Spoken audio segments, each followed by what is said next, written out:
Until moment. 1, 2, 3, go. Oh! Oh my gosh. Oh my gosh, ma'am. Wow, ang laki niyan! Ang laki!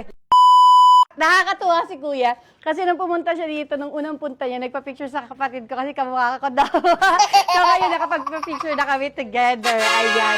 And siguro isa to si reason si Kuya kung bakit maraming nanonood sa amin sa QC. Kasi actually, chinek yung algorithm namin. Mas marami kaming viewers sa QC. Kaya thank you so much everyone sa mga taga-QC dyan. Ayan. So, may bago silang recruit, si Madam. Nirecruit si Madam at mag-harvest din. Okay.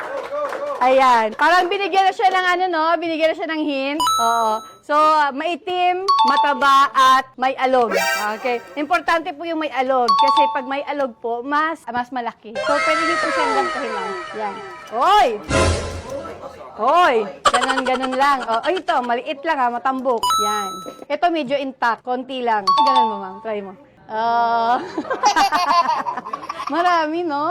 Maalog-alog, oh. Maalog talaga siya. Ito maalog, oh. Kahit walang ano, oh, maalog. Ito, oh, tingnan mo, mahina. Marami, no? O, diba? Nagsalawahan na si ma'am. Hindi niya na mapili. Hindi maalog yun eh. Sobrang solid niya nung meat Baka, niya. oo Yung po. meat niya. Okay siya kasi medyo may alog at intact. Solid. Sige, ma'am. Okay. Tingnan natin. At saka mataba, malapad. Okay. Parte yan ng binayaran mo, ma'am, ang pahirapan. Konti lang po. Okay. Opo. Diretso lang. May hiwain ka lang po dyan na ano, yung yan nagdidikit dito. Hiwain mo lang yung nagdidikit dyan. Dahan-dahan lang po ha. Baka matusok, babalikan to. Okay. Okay na yata, ma'am. Kabila naman tayo, ma'am. Sige po. Yan po yung pinakamatigas. Pasok niyo pa, ma'am. Kulang pa yan. Ayan. Hindi nasasaktan si Pearl? Hindi po. Kayo mag-alala, ma'am. Umiiwas po yan. Madulas po ang pearl. Bubuka po yan siya, ma'am, pag ano na, pag tanggal na yung... Bumuka na. Bumuka na, ma'am. Okay na po. Sige, ma'am. Ayan na. Ready po. Open niyo, ma'am. The moment. 1, 2, 3, go! Oh! Oh my gosh. Oh my gosh, ma'am. Wow, ang laki niyan! Ang laki! Wow! Oh, ang galing umalog ni ma'am, di ba? Ang ano lang po, yung nasa gilid. Picture ka po, ganyan muna. Ganyan po. Ito po ay laman lang po.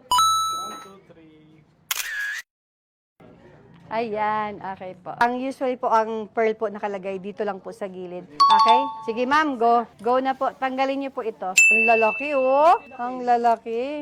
Masket lang. Iba-iba rin po kasi talaga. Tanda lang, ma'am. Take your time. Wow! Ang laki! Ay, ang laki masyado, oh. Ang laki masyado nang nakuha ni ma'am. Yung iba kaya po nating tanggalin, yung iba hindi. Ang laki din ito, ang tangkinis, oh. Ay, yun ang maganda po. Oho, pang stud yung isa, no? Ang laki, oh. Pwedeng, sana may makuha ang Paris, pero bihira kasi pag ganyan kalalaki na. Wow! Wow! Harvest ni ma'am. Grabe, na-busy na si ma'am. Hindi na siya nakakapagsalita. Ma'am, this is salmon color. Ang ganda ng color nito, oh. Salmon color. Meron din gray, oh. May gray. Barok, no? Ito naman, irregular. Ano ba? Kumbaga, imperfect siya. May imperfection. Oh, look at that. Ang ganda po ng quality. Ang ganda ng luster. Sige po. Check po natin, ha?